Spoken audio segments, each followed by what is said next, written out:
everyone, it's Angelica. I'm one of your hosts for the Youth Voice podcast. We decided to do a dual episode, so it's going to have two episodes in one. So we hope you guys enjoy. I think that it's really important that people from all ages should be able to volunteer, should be able to get involved in the community. And I definitely think that there should be more availability and more span of ages in volunteer work because it's most of the time very limited to teenagers and 25 to 45-year-olds, and like that's just kind of the cutoff because you're like, I'm tired, I want to retire. But like it's always important to get into the ball involved in the community, and there definitely should be more opportunities for the older ages, especially because sometimes they feel trapped after they retire and they don't have anything to do, so it's and they have a lot of availability after they retire. So I think that getting involved in the community can really grow their wings in a way that they can join social circles. They can create a bingo club. So, yeah. I think that's really important. So, Sadie, what have you already done to create change for volunteer work in our community? I have not done a lot, but I have talked to leaders in the community about creating or advocating for creating a group for elderly and youth, but we haven't reached that goal yet. Okay. Well, during your years of volunteering, what have you learned about community service and issues in your school? We've definitely learned a lot at my school because where the school is situated, there's a lot of issues with homeless people and things like that. So we've definitely talked about it and talked about what you can do to help and what can you do to avoid issues and confrontation. So it was definitely important to learn those things. Yeah, I agree. That's really important. What challenges have you faced as a youth leader? Definitely the fact that I am a youth leader. I feel like people don't take the youth as seriously. It is getting better now because there's a lot of youth empowerment going on right now, but they've definitely have not taken me as seriously as they should be, especially adults. Even youth have not taken me seriously as because I'm a woman also, and sometimes they're seen as incompetence, etc. So that's probably one of the biggest challenges that I faced. Why do you participate in the community? I think it's just so important to make an impact on a community. I've made an impact on the kids that I've cared for.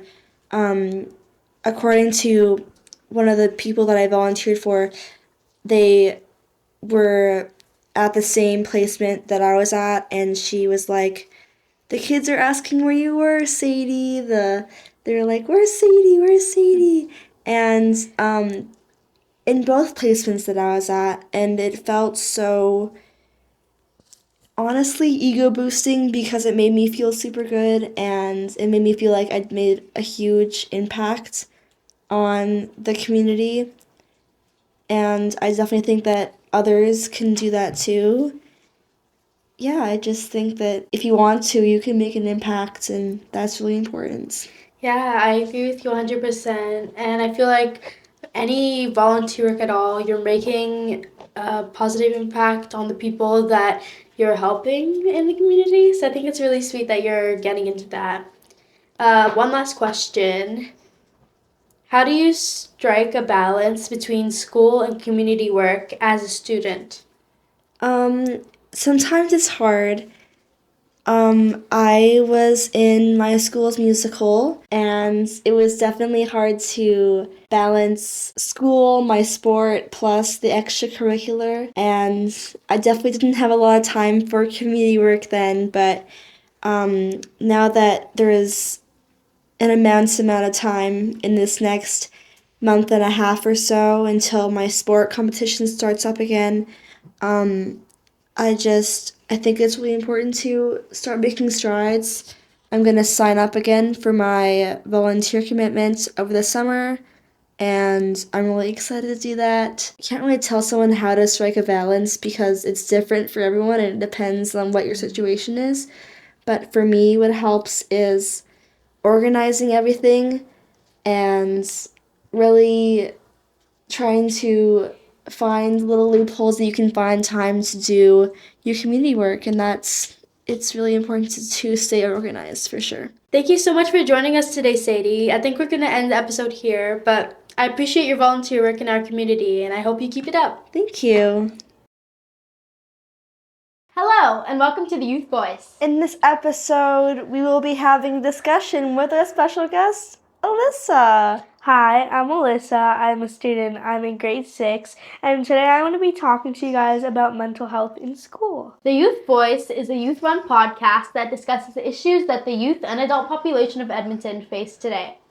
We will be doing an episode a week for the next year. We really are hoping that this can spark change in the community. We will be doing a variety of interviews with a variety of youth and adults. Some of the topics that we will be discussing are the homeless population, youth transit safety, and many more. Okay, well, how are you today, Alyssa? I'm super good. How are you, Angelica? I'm good. What did you do at school today? Today we didn't really do much. It was mostly just like preparing for stuff because tomorrow we have this huge math talk where like 8 teachers are coming to see us, and then my teacher's going to be floating around the school. So yeah, we were just preparing for some stuff. That's exciting. How was your day, Sadie? It was good. Kind of boring, but that's just school. Yeah. So what's your opinion on mental health in schools? I feel like it's pretty good, but sometimes like they have awareness, but it's not always like aware of the different types, because like there can be like someone who is like struggling with mental health but doesn't like to show it. Yeah, I agree with that. There's some times where I've been told that like I don't have anything going on because I don't act like it, and I think that's like a really stereotypical like view on mental health. What about you, Sadie? What do you think? I think that, like, people that I know have, like, quote-unquote smiling depression, and, like, they mask their feelings really well, but, like, on the inside, they're not, like, feeling so great. Like, for me, if I don't, because I have ADHD, if I don't take my medication in the morning, like, it doesn't really show through except when I'm not like paying attention. So it can really depend on the person. Yeah. What are some things that your school has done to advocate for mental health? We've had field trips. Our school has done a box for homeless and people who don't have stuff. It had hygiene products, hats, gloves, scarves, stuff like that. They gave a box of hygiene products away and many more things. What do you want your school to do in the future? Just have a day maybe that's like almost like Bellett's Talk Day, but like each class has their own thing they can make, like their own project for mental health almost. That's cool. I was thinking, what if it was like a grade 6 project where every 6th grader gets to do a little thing on mental health and they can include their personal experiences or something like that? Do you have any ideas, Sadie? I did that in leadership and it was really insightful because you learn a lot about people's like their issues, and you learn a lot about a person because sometimes like if you have a disorder, like sometimes that causes them to say things or like do things that seem like weird, quote unquote, and you can really find out that that's not their fault. It's just like how their brain works. So it's really insightful to do that, and I definitely agree that that would be a cool experience. Maybe you could talk to a teacher about that or something? Yeah, We'll I have you could. on in the future and you let us know how that goes.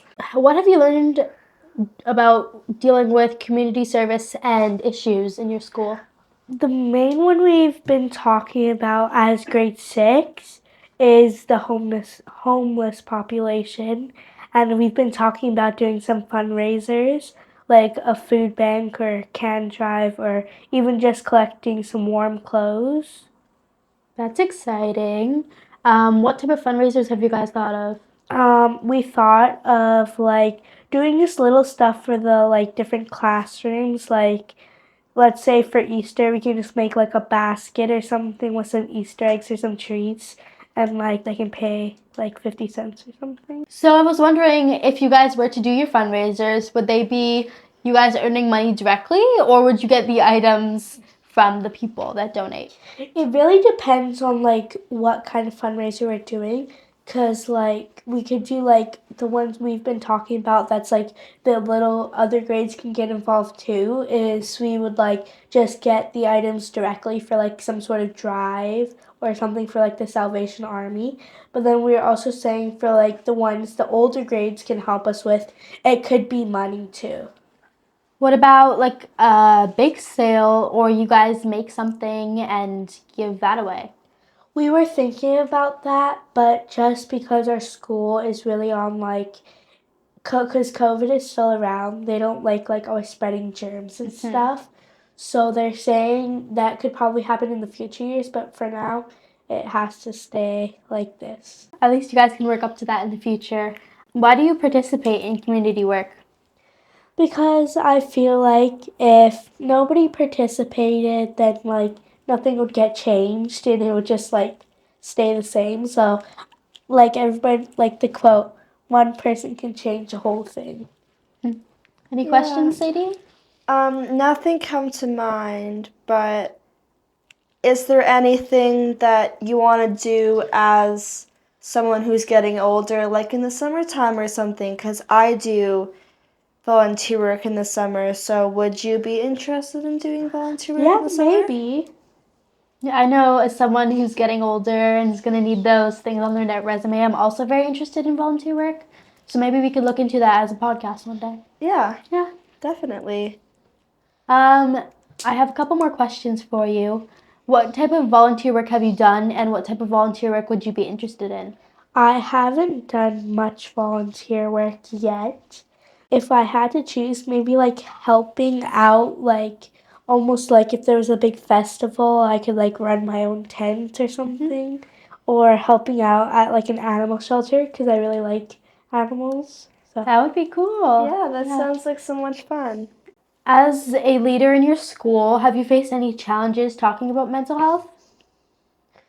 not really to like the older grades, but like 4 to K is kind of harder because like there's many big words and it can be like it can upset some of them and like it can get very boring for some of them too. I was also thinking it can be a little overwhelming because there's so many different types of mental health, and especially if you don't know what's going on, you know what I mean? Yeah. It was really great to talk to you. Yes. Thanks so much. Thank you so much for coming on the podcast. Thanks so much for having me. Okay, bye. Bye.